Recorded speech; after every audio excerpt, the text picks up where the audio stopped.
இப்போ அக்யூஸ்ட் அப்படின்னா அதுக்கான ப்ரொமோஷன் என்ன இருக்குன்னு பார்ப்பாங்க. ஓகே. ஓகே, மக்கள் மத்தியில் தெரியுதா, அக்யூஸ்ட் ஒரு படத்தை சொன்னால் ஆமாம் இந்த படம் வந்து ஆகஸ்ட் 1ஆம் தேதி ரிலீஸ் ஆக போகுது அப்படின்னு எல்லா மக்களுக்கும் தெரியுதா அப்படின்னா தெரியணும். அதை தெரிய வைக்கிறதுக்கு என்னெல்லாம் பண்ணுங்கிற விஷயம் இருக்கு இல்லையா. அதில் லோக்கல் சேனல்ஸ் இருக்குல்ல, கிட்டத்தட்ட 900 1000 சேனல்ஸ் வந்து தமிழ்நாடு முழுக்க இருக்குது. அதில் 600-700 சேனல்ஸில் டெய்லி இந்த படத்தோட ஆடியோ லான்ச்சு வீடியோ, அப்புறம் இப்போ இதுக்கான ட்ரெய்லரு, டீசரு, சாங்ஸோட லிரிக்கல் சாங்ஸ் அப்படின்னு சொல்லி எல்லாத்தையும் கொடுத்து டெய்லி வந்து 20-30 வாட்டி எல்லா சேனல்லையும் போட்டாங்க.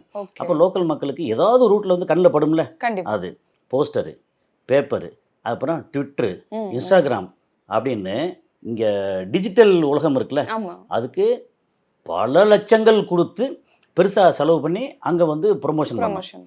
அது இல்லாமல் சிட்டியில் வந்து பஸ் ஸ்டாண்டு, ரயில்வே ஸ்டேஷன், அப்புறம் போலீஸ் பீட் இருக்குல்ல, அங்கே இருக்கிற டிஜிட்டல் டிஸ்பிளே பார்த்தீங்களா, அதில் ப்ரொமோஷன். அது அப்புறம் போஸ்டர் வந்து 6 சீட்ரு 4 சீட்ரு அப்படின்னு பெரிய பெரிய போஸ்டரு. அது போக காலேஜாக போனோம்.